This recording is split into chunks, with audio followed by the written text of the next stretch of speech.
Hi, everyone, and welcome. Today, we're talking about you become what you believe. Let's dive right into some mindset, healing, and deeper work that we can do as women to really step into our power, our purpose, and the next version of ourselves.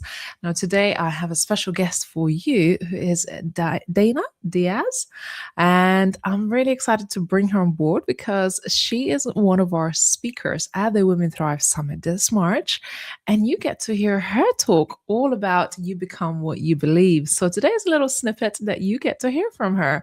Dana, welcome. Thank you so much. I'm very excited to be here, as always, to talk a little more about the summit and my talk specifically. So thank you for having me. I'm excited. Well, today we're not waking up at a crazy o'clock because I know you've been waking up at random times to be on our showcase, on our calls. So hopefully you had a bit of a sleep in. I did. But you know what? That's the beauty of what we do is that we are reaching women all over the world. And if that means waking up at 2 in the morning or 3 in the morning or being on a call at 11 o'clock at night, it's completely okay because, we're pursuing our missions. And I think for those of us that are in this realm, we're doing it because we've lived it, we've experienced it, and we're trying to help other women, maybe hinder some of the pain that they've had to deal with and help them along. Yeah, definitely. And I know from your experience and some of the stories you already shared on the stage, on a showcase stage, you've been through quite a bit. So, but before we kind of get into it, tell us a little bit more about who you are and what you do today. Who I am. I am one of those people that does not like to go through, I'm a mom and a wife and all that. Who I am a woman who has healed from the past, or at least I'm in my healing journey because I don't think any of us are fully ever healed. I have always been a truth seer and a truth um, speaker, so to speak. I don't mince my words. I'm very direct. I'm a little raw, but it's also very relatable. And that's why a lot of women and men actually have connected with me through the stories that I've shared. So aside from those being the core qualities of my persona, I am a mother. I have a 22-year-old son who I love very dearly and I'm very proud of. And I am married to my husband, Doug, who I call my gentle giant because he's over a foot taller than me and double my size, but we love him very much. And I have two cats that I'm a cat mom to, Gizmo and Turbo, who, sometimes they make an appearance. They might walk by me, or you might see the camera shake a little. That might be one of them just curious about what's going on. But we love During it our all. time getting to know each other, you talked about living on a farm, like doing your gardening. And I mean, I'm quite curious because that's one of my kind of, I don't know, passions, if you like. But tell me about the life that you live. I mean, it's a little bit different, I guess. Yeah, it's very interesting because I was born and raised in the city of Chicago. So this is quite different, but it's a wonderful thing in my healing era to live on 25 acres surrounded by cornfields. It is the silence is deafening at times and a little eerie when it's early morning and it's foggy and dark out. It looks quite like a horror movie. I always think of Children of the Corn or one of those weird movies. But yes, we garden, we grow our own vegetables, and we have fruit trees. And even at my last home that I had, we had pigs and cows and chickens, which is not something people would expect from me having grown up in the city of Chicago, but it's something that's important to me because, something I don't talk about much is my healthy lifestyle. I'm one of those people that I do eat organic, and I'm not quite into salads, but I do like, fresh and whole foods, not foods that are filled with toxins. And, if it's in a can or a box, I usually stay away from it. I like fresh meat, fresh fruits, fresh vegetables. So we do a lot of canning. I'm I love making tomato sauce, just a base marinara with all the tomato plants we grow, because my husband can't just grow a few tomato plants. He probably puts 50 to 100 tomato plants in the ground every year, everything from the cherry and the Roma tomatoes to the big, the big beef.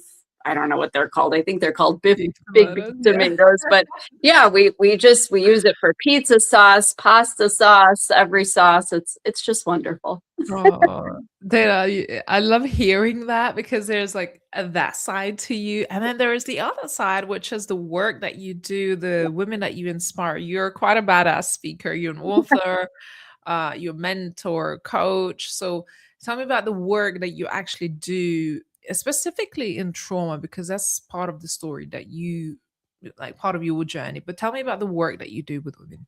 Yeah, absolutely. It actually all started with publishing my first book. All I wanted to do was, I said, if I save one woman from any aspect of an abusive experience, then I've done my job. I had no idea, living in this little tiny podunk town in the middle of the US, that I would that it would blow up into this. But so many people related to my story, to that first book that I put out, that it has expanded into being on podcasts. And I've been on over 300 podcasts now. And then it led to some magazine articles. And then it led to me being invited to speak in summits and conferences centered around healing and women's empowerment. And, my biggest message to women is just that you always have a choice. Yes, there's neuroscience behind why our brain leads us into certain situations that don't benefit us and that aren't for our best good. And there's certain reasons why we stay and choose to stay in those situations. But we can also choose to live a life that isn't defined by our past. It doesn't matter what you have been through. I have met people that have been through circumstances so much more horrific than what I experienced. But at the end of the day, you can be happy. You can live a life. You can still go on and live everything you've ever dreamed of and everything you ever wanted for yourself. I'm not saying it doesn't take effort.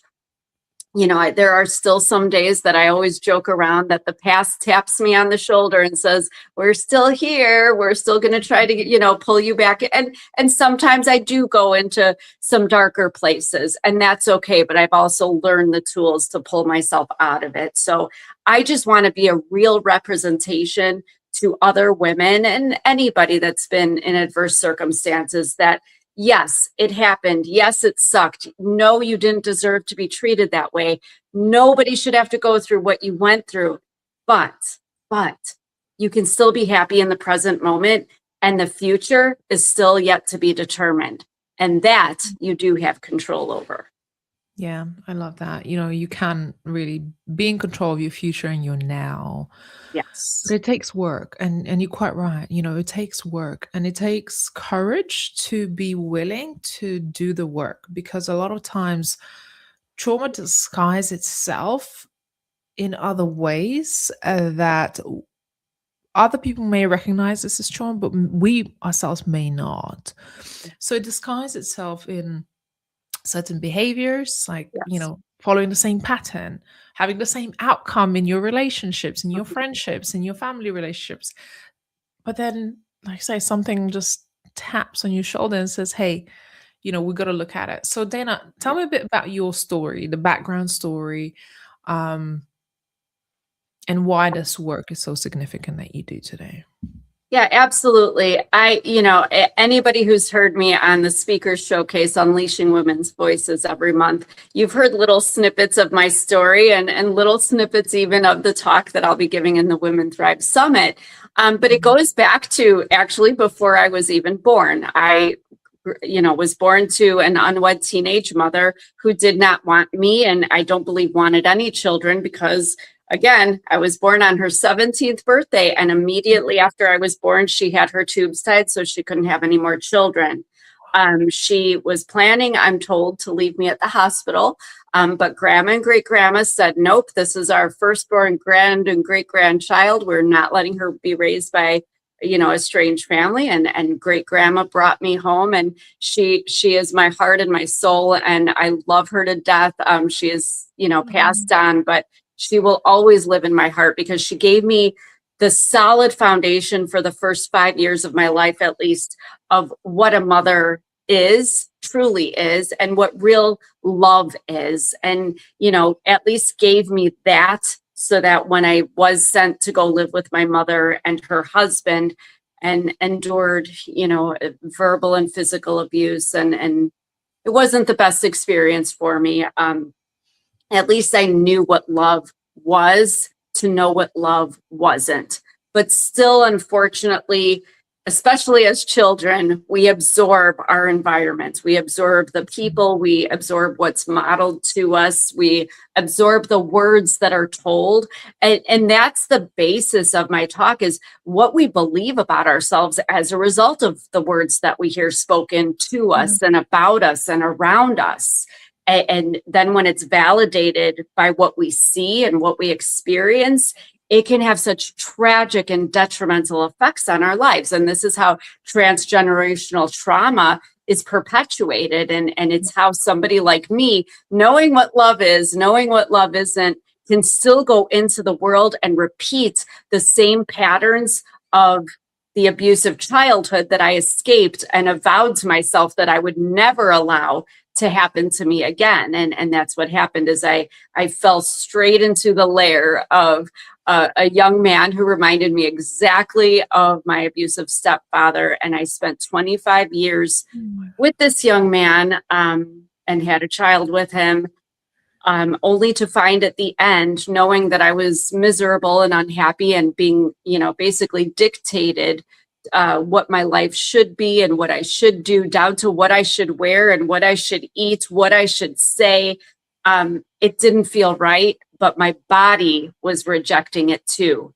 wow. Living in fight or flight mode for those 40 some years of my life actually caused me to become autoimmune and gave me a rare lung syndrome that the doctor says is like having COPD and fibromyalgia all together, but it has such Mm, random symptoms that are neurological, cardiovascular, muscular, digestive, and so on. So it's a very critical moment in your life when you're like, okay, so here I am. I've been mistreated, used, and abused to every extent.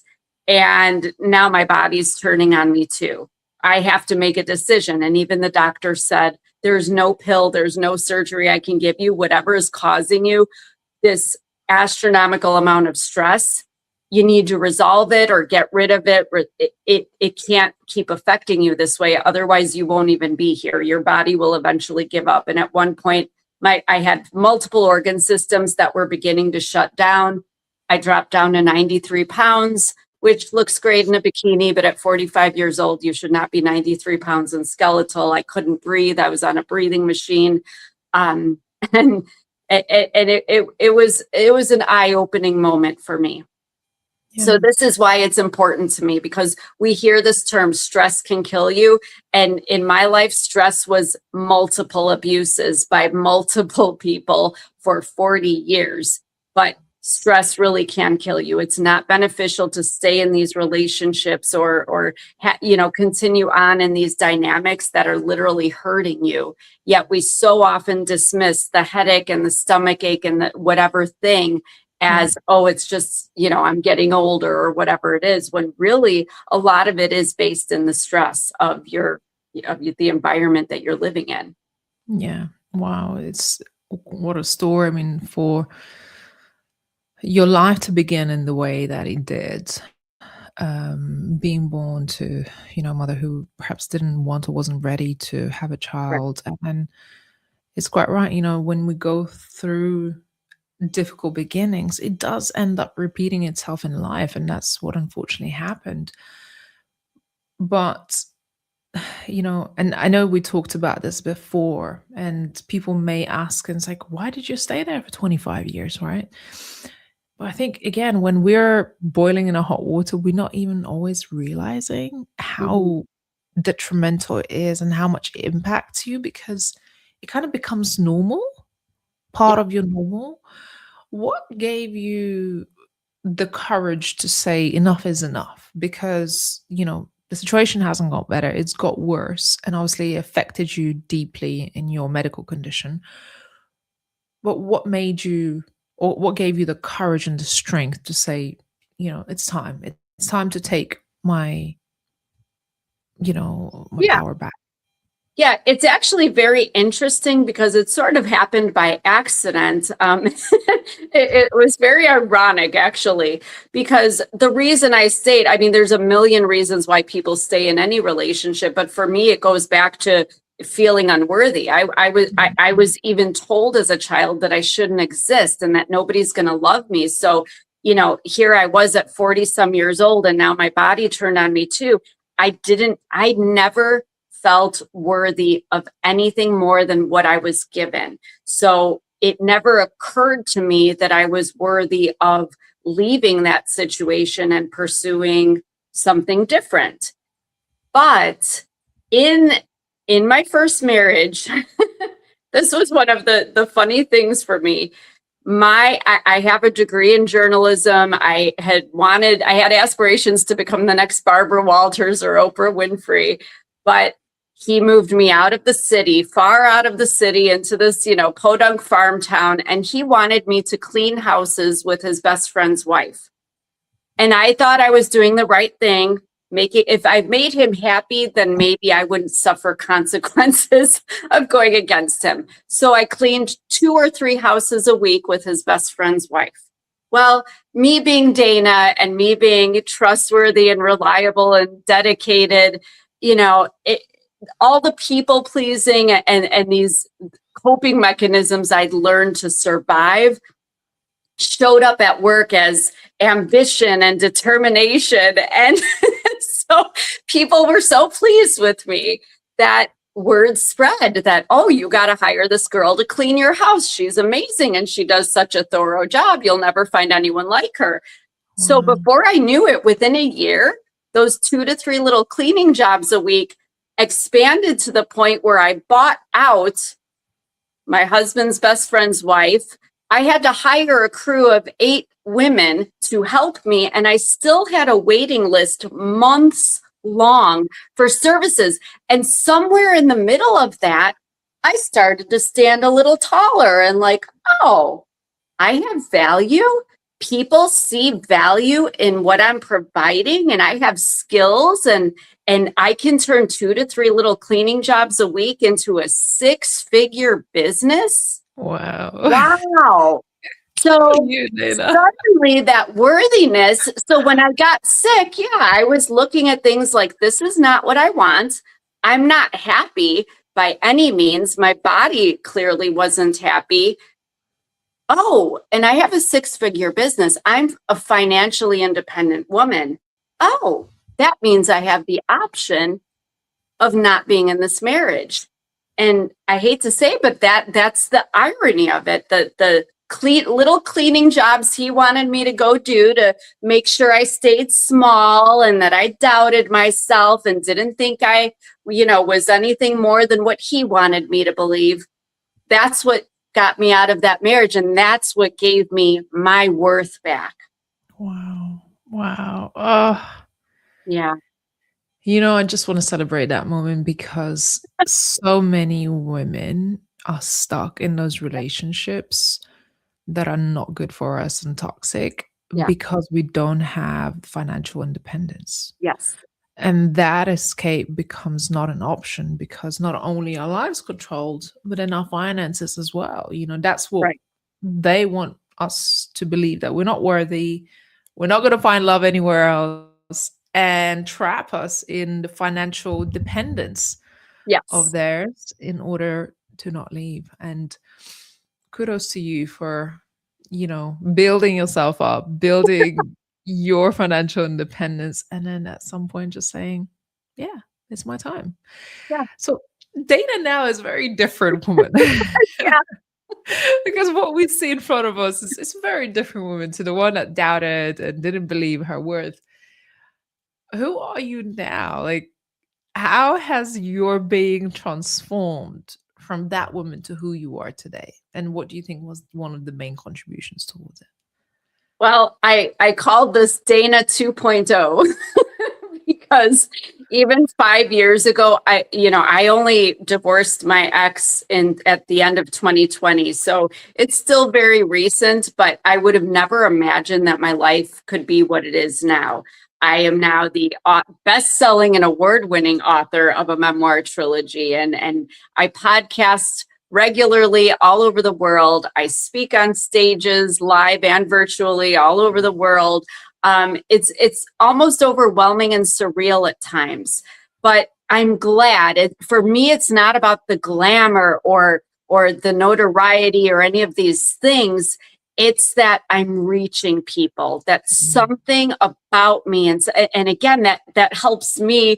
It kind of gives me that crutch to remember my worth. That there's something that I'm saying or doing that is reaching people, and they want to hear more of it, and they need it. I think more than ever, this world needs those messages of hope and love, because that the end result of all of this for me is that love is always the answer. And that love that I was seeking from everybody else, the love I was chasing in all these dead end relationships, including the one with my mother, it was in me. I had to love myself enough. And I do now. I love myself enough that I have been, in situations where I'm like, okay, this is awful, but I know I'm going to be okay. I Yeah. know nothing can take me down. There is nothing that's going to knock me over that I can't overcome. I can get up, dust my knees off. I might walk a little gimpy, but I'm still going to walk forward and achieve whatever I want. And I think that's another thing that happens when you realize your worth and you love yourself enough to go after what you want. The world is your oyster. Nobody can tell me that I can't do something, because that just makes me go and do it anyway, because I know I can, and I'm going to prove it now. But we all have that power within us. And that's the thing about me is I know I'm sharing my stories and giving people all this hope, but it's not about me. It's about the power every single person has in themselves. It takes some brain work. It takes some determination. It takes Mm. effort, but we all have it inside of us. We just have to tap into it. And that's where I come in. I help people tap into that. Oof, beautiful. I love it. It's so powerful because you've gone through your own journey of Mhm.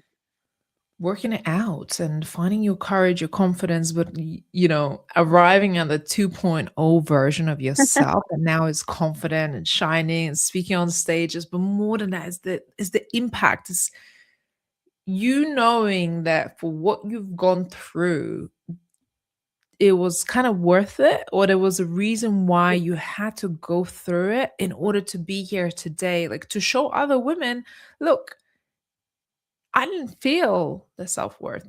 I didn't feel like I could have it all, but so life had it, right? Life had it planned for me to Yes. be here today, to tell your story, to have a purpose. You were born for a reason. Yes, Even though you have had to face challenges through half of your time, on this planet Earth, but you came out of it.